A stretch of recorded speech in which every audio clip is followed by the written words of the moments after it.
Okay, so let's do some more problems on queuing theory. Take down one more question.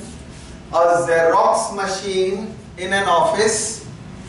A Xerox machine in an office is operated by a person. Is operated by a person who does other jobs also. Who does other jobs also. Full stop. The service time for a job is 6 minutes.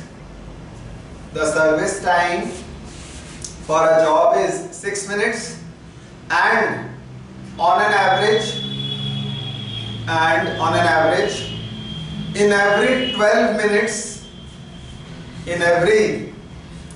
minutes, one customer arrives for Xeroxing. And in every 12 minutes, one customer arrives for Xeroxing. Full stop. Find first point. Machine utilization ratio. First point है machine utilization ratio. Second point, probability that an arrival does not have to wait. Probability that an arrival does not have to wait. Third point, average waiting time in the system. Third is average waiting time in the system. Fourth, average queue length. Fourth is average queue length. Now let's start. Now in this question, first of all you need to calculate the arrival rate which is denoted by lambda. यहाँ question में लिखा है, please pay attention. On an average, in every 12 minutes, one customer arrives for Xeroxing. Her customer 12 minutes में आ रहा है, तो एक घंटे में कितने कस्टमर्स आ जाएंगे? 5. So there will be 5 customers per hour. That will be your arrival rate denoted by lambda.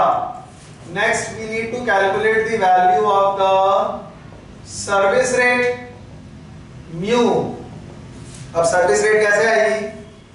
यहां पर लिखा हुआ है क्वेश्चन में, एक कस्टमर की सर्विस में 6 मिनट्स लग रहे हैं. तो अगर एक कस्टमर की सर्विस में 6 मिनट्स लग रहे हैं, लिखा हुआ है ना, average service time for a customer is 6 minutes.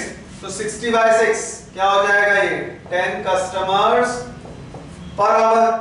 तो सबसे पहला काम है आपका, जो भी आपको अराइवल टाइम दिया है उससे अराइवल रेट निकालना, और जो सर्विस टाइम दिया हुआ है उससे सर्विस रेट निकालिएगा.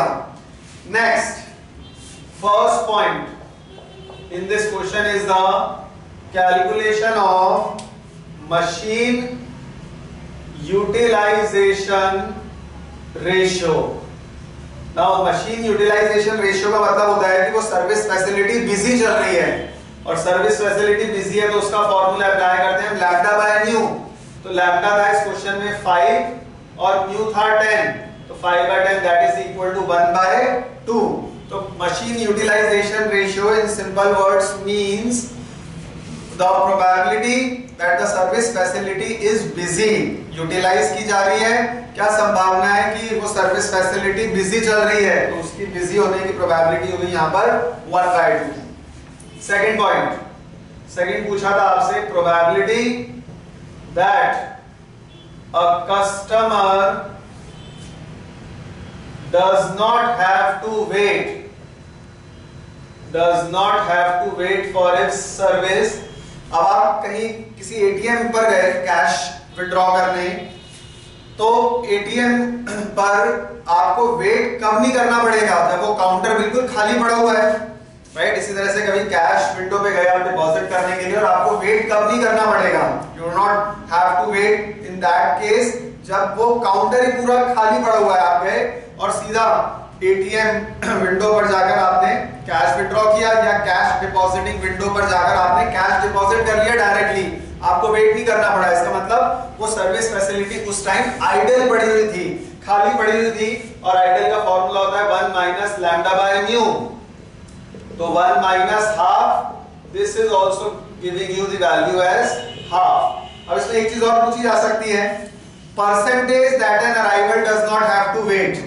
प्रोबेबिलिटी की जगह अगर कभी परसेंटेज पूछा जाए तो ये जो हाफ है इसको पहले तो हम डेसिमल्स में कन्वर्ट कर लेंगे, that will be equal to 0.50, और परसेंटेज है तो इसको 100 से मल्टीप्लाई कर दीजिएगा, you will get the answer in percentage. तो 50% चांसेस हैं जब उस अराइवल को वेट नहीं करना पड़ेगा, वो सीधा जाएगा और अपनी सर्विस करवा लेगा। या जेरोक्स का क्वेश्चन है तो जेरोक्स करवा लेगा, वो सर्विस फैसिलिटी के खाली होने की संभावना किसी एक पॉइंट पर है 50%, right. So probability that a customer does not have to wait या percentage that an arrival does not have to wait will be equal to 1/2, or in other words 50%.